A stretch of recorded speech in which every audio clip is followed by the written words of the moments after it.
so I'd like to welcome all of those speakers back.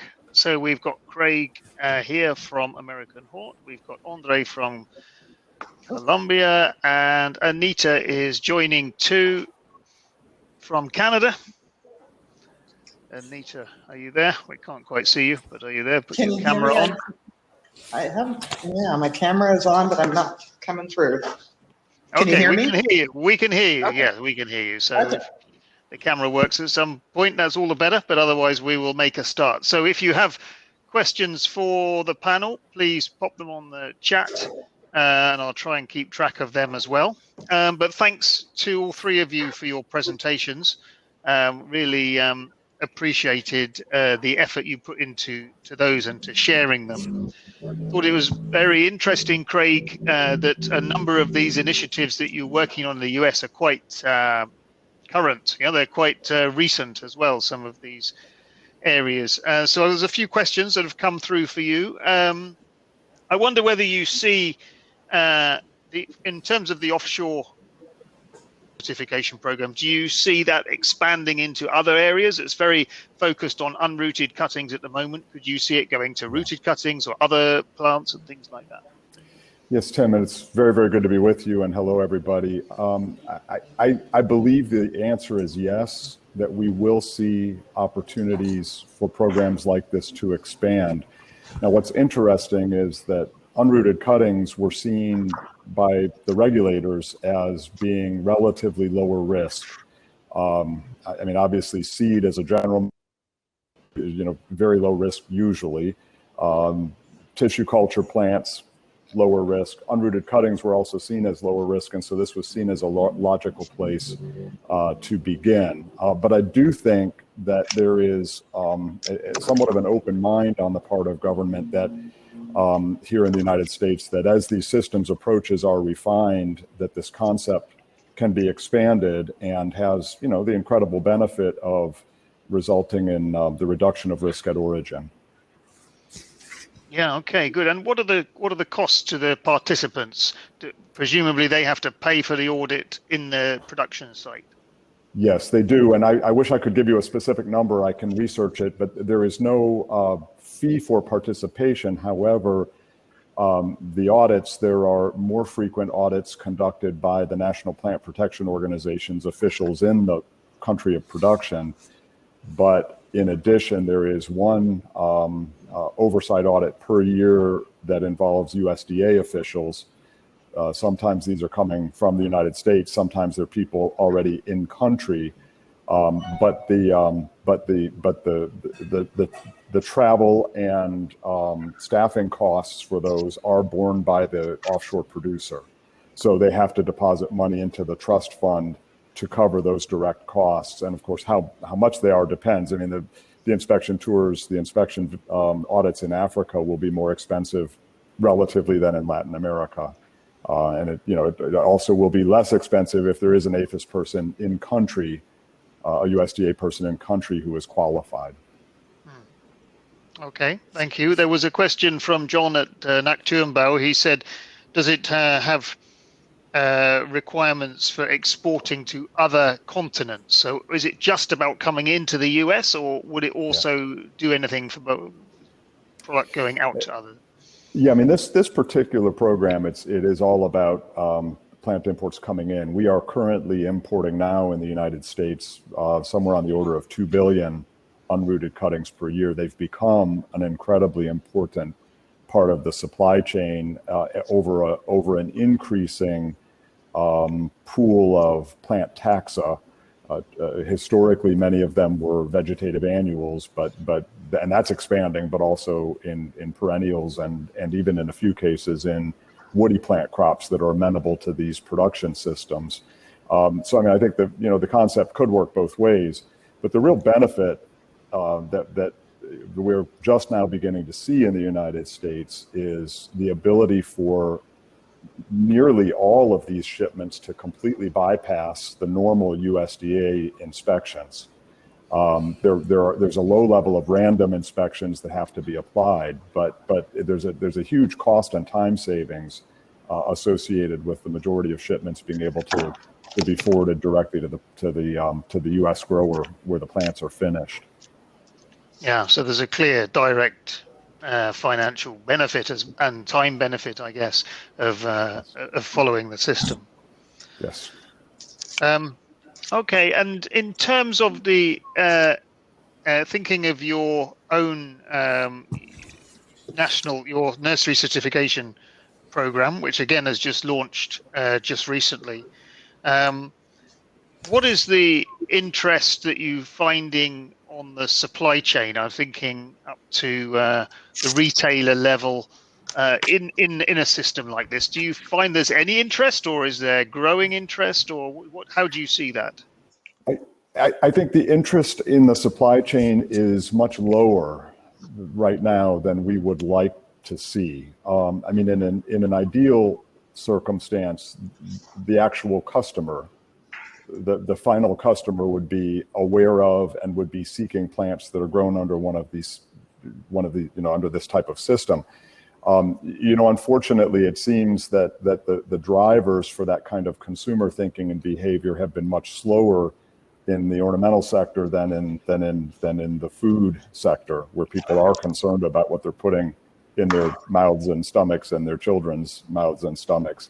But even in the supply chain itself, to me, I mean, we have had some very, very high consequence phytosanitary situations in the United States in recent years involving organisms like Phytophthora ramorum. And it has been surprising to me the degree of ambivalence that we have seen in mass retail particularly. There's been just a general ambivalence. It's like push the problem on the grower, push the blame on the grower, push the costs on the grower. When, to me, the integrity of the supply chain and the smooth functioning of the supply chain, the mass retail ought to see these programs as high value or as value added and as risk management tools. And so I think we have the basic tools in our hands, but they have not yet been embraced as fully in the supply chain as we hope that they will. Yeah, maybe you might see more interest on the amenity landscape supply chain and cities wanting to protect their environments and so on as well. Yeah, and I mean, it's worth noting, Tim, that we are seeing, and I presume this is the case in many other parts of the world, we are seeing growing interest and growing scrutiny and growing criticism coming from various interests in the sort of environmental community writ large about the potential negative impacts of the horticultural trade, not just international, but also even among our states, because we have a very large and diverse country from an environmental and ecosystem standpoint. So I see us coming under greater scrutiny there, and if we could somehow leverage that scrutiny toward sort of broader public embracing of these kinds of solutions, it would be for the good of our industry. Okay, yeah, good. And I see, just going to Anita, because I think you're facing the same kind of challenges of the customer demand from and maybe not being enough of it, and short of introducing something nasty in your country and causing a crisis is not something you want to do, but it would be maybe, as you suggest, what will drive the change. I mean, do you in Canada there for your scheme, do you see that there is a way that you could get more customer engagement from that, or can you see a way of stimulating the supply chain with businesses like yourself or large nurseries who will say that I'm only going to buy my plants, the young plants or plant coming in from certified nurseries, to try and drive that through the chain? Yeah, that is definitely the challenge, to bring on more, because you kind of need some sort of critical mass being certified to have the other side where you have your suppliers demanding it. And but yes, at our farm, our first choice is to buy from another certified nursery, and wherever we can, and we do have a majority of our suppliers are certified in the program. The Clean Plants program also does certify product coming in from the U.S. because it does go through a phytosanitary process through the USDA. So that product is certified directly through the program. But yeah, I think there needs to be a demand from the supplier, and we are working on that through, starting with the municipalities and through federal procurement programs, and it's a matter of awareness. I think generally our customers are landscapers, contractors, and for them to really understand the value of having that process in the plants they're buying is part of the education I think that we need to really work on with our clients, and so that they appreciate the value of that, and then to the general public as well. The value of having pests being introduced from other areas, and the challenges that presents in your area is in a new area is a problem, and we see that with some of the boxwood issues we've had in various areas. That it's in neighborhoods, and to really bring awareness to that is challenging. But yeah, so I think my thought process is we've been doing this for quite a while, and we maybe need to start to not worry about all the nurseries that aren't certified, and encourage municipalities and customers to request this, because then I think more and more people will come in and join the programs. And have you tried engaging the government on this? Are they supportive of the initiative? Do they see it something that helps them achieve their objectives? Yeah, I think we're ongoing communication with the CFIA, which is the Canadian Agriculture Department, and so as I mentioned in my presentation, we do have a pilot program that's being developed to see if we can have our outside inspectors be certified by them, and then the products that are then inspected by the nurseries that are inspected will then be able to export with their own phytosanitary certificates to cross the border. So that's a project with the U.S. Agriculture Department, and so that's always been, we would have liked to get endorsement from the CFIA from the beginning, but there is, of course, the federal program that is administered already, but it has very few nurseries on that program. Yes, so I think through government, and of course we also are working through government in a whole industry landscape standard that encouraging that as that standard gets taken up by federal, provincial, municipalities, that the Clean Plants program will become a required part of that standard.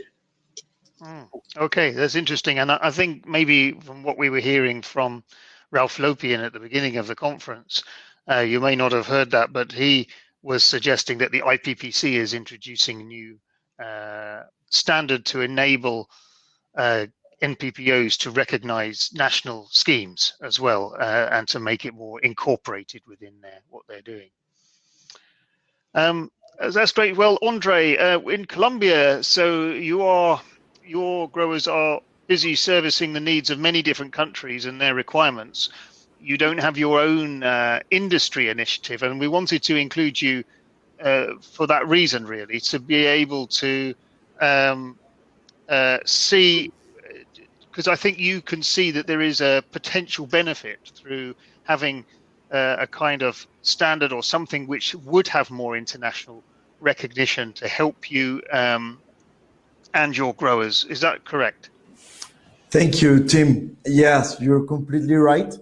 Lacking these schemes, private schemes in Colombia has made us a little bit hard time sometimes. because the NPPO, as I told in my presentation, sometimes also lacks of people, resources, budget in order to reinforce those schemes. So definitely having a private scheme would be of great help for Colombia. And in terms of selling more into more countries, we will have maybe the availability to, or the possibility to ship flowers around even more countries. And have you considered incorporating plant health elements within your Flor Verde scheme, for example? Yes, well, Flor Verde Sustainable Flowers is a scheme that is basically for social and environmental standards, where we take very serious the amount of active ingredient, for example, used in pest management, but as an environmental number, not as a control for the pest. But actually, we should include in Flor Verde. I actually make it more robust, you know. Okay, yeah, good. Well, our time has run out for the panel now, but thank you very much to each of you for joining, and thank you for your presentations.